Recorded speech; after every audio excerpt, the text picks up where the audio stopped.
Shalom, saudara yang diberkati Tuhan. Kita berjumpa lagi dalam penelaan Alkitab untuk kita bersama membahas pertanyaan dalam menjabarkan trilogi pembangunan jemaat Gereja Masih Injili di Minahasa sebagai bahan perenungan khotbah mulai tanggal 9 sampai 15 Maret 2025.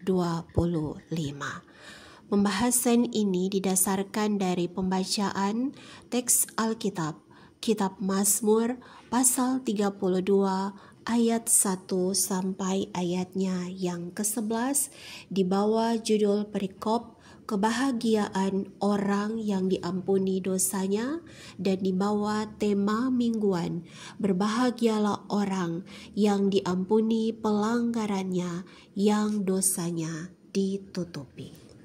Saudaraku, kita masuk pada pertanyaan yang pertama. Apa yang Anda pahami tentang pernyataan berbahagialah orang yang diampuni pelanggarannya, yang dosanya ditutupi dalam Mazmur pasal 32 ayat 1 sampai ayat 11. Sebelumnya mari kita memahami arti kata Mazmur dalam bahasa Ibrani yakni Mizmor. Artinya sebuah nyanyian yang dinyanyikan dengan iringan musik, sedangkan Tehillim artinya puji-pujian atau nyanyian pujian. Saudara, kata bahagia dalam Kamus Besar Bahasa Indonesia menunjuk pada perasaan. Ketika orang merasa senang, tentram, bebas dari segala hal yang menyusahkan atau beruntung, maka itu bahagia.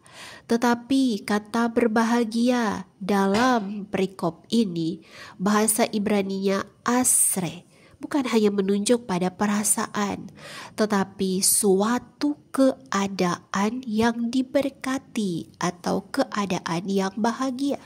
Sebab ada orang yang bahagia tapi keadaannya tidak baik-baik saja. Coba kita lihat para pecandu narkoba, para yang terjebak dalam minuman keras, alkohol, tapi juga pergaulan bebas, mereka merasa senang, tetapi keadaan mereka tidak baik-baik saja.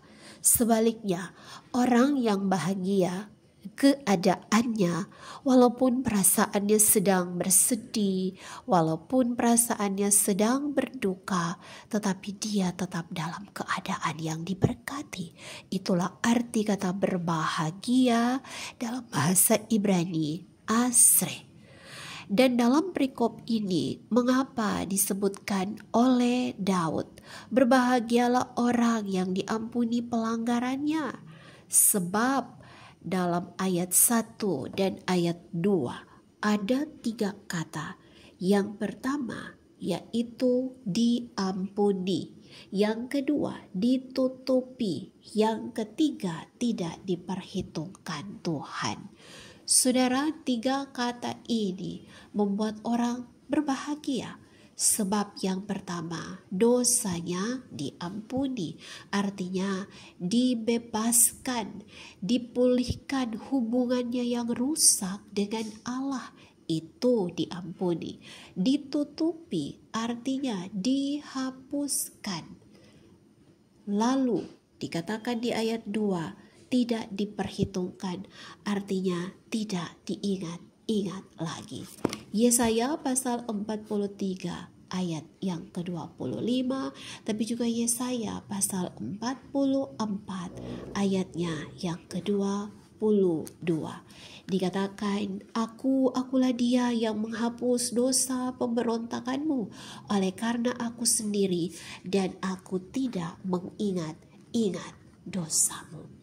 Sehingga mengapa orang itu berbahagia? Sebab kesempurnaan pengampunan hanya diberikan oleh Tuhan Allah. Di antara manusia, pengampunan bisa saja berkata maafkan aku, lalu dijawab ya aku telah memaafkanmu. Tetapi apakah mereka telah dilepaskan dari kepahitan? Telah melangkah maju dengan bebas? Sesungguhnya sekali lagi, kesempurnaan pengampunan hanya diberikan oleh Tuhan Allah, maka itulah yang disebut dengan berbahagia. Saudara, pertanyaan yang kedua, mengapa setiap orang memerlukan pengampunan Tuhan Allah? Yang pertama, karena kita berdosa. Roma pasal 3 ayat 10, tidak ada yang benar, seorang pun tidak. Ayat 12 dari Roma pasal 3, semua orang telah menyeleweng. Roma pasal 3 ayat 23, semua orang telah kehilangan kemuliaan Allah.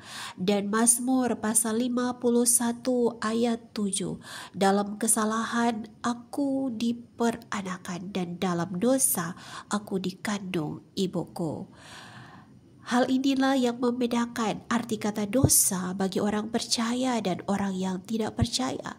Sebab bagi orang Kristen, dosa bukan hanya sekedar perbuatan keliru, perbuatan bengkok, menyimpang jalan dan memberontak hukum Allah seperti dalam perjanjian lama, atau juga di dalam perjanjian baru, perbuatan tanpa kasih.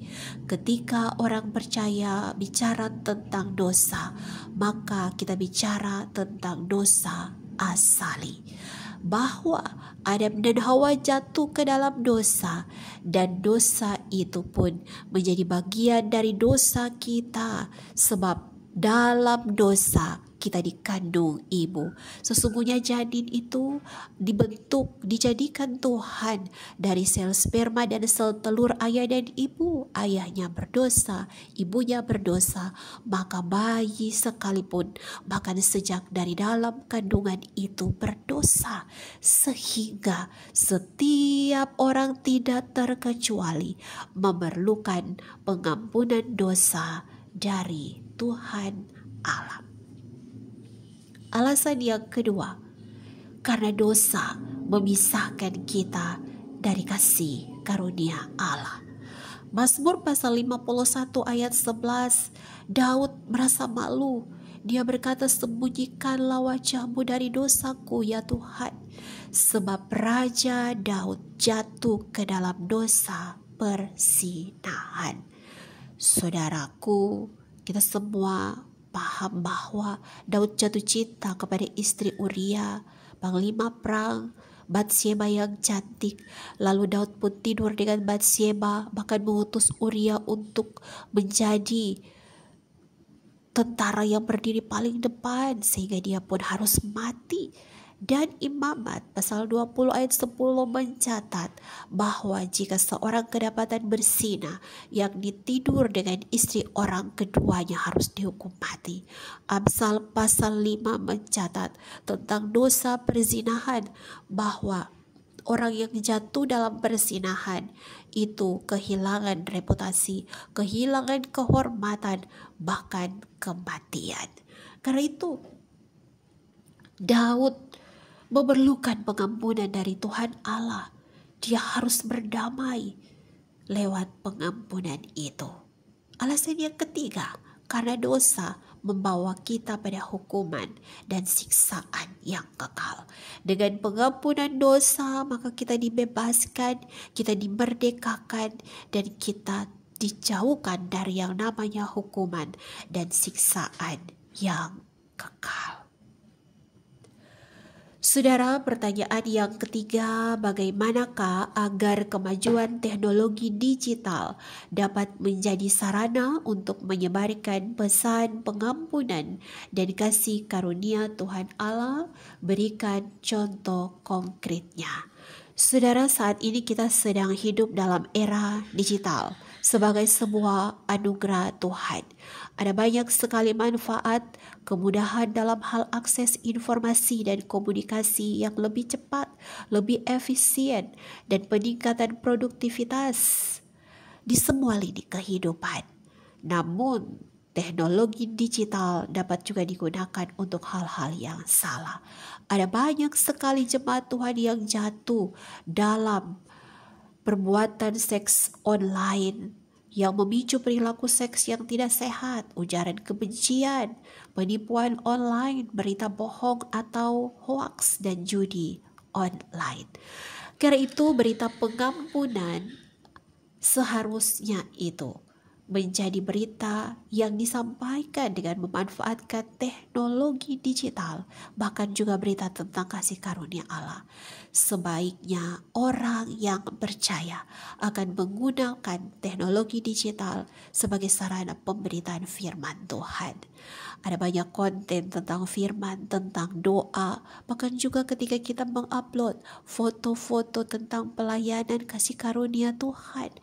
Lebih baik demikian agar kita menjadi agen-agen perubahan yang memberitakan tentang pengampunan dan kasih karunia Tuhan Allah, bukan terjebak pada konten-konten negatif, bahkan anak-anak kita jatuh dalam pergaulan yang tidak sesuai dengan kehendak Allah. Saudara, demikian pembahasan kita pada saat ini. Sampai orang baku dapa lagi. Selamat melayani bagi semua hamba-hamba Tuhan di Gereja Masih Injili di Minahasa.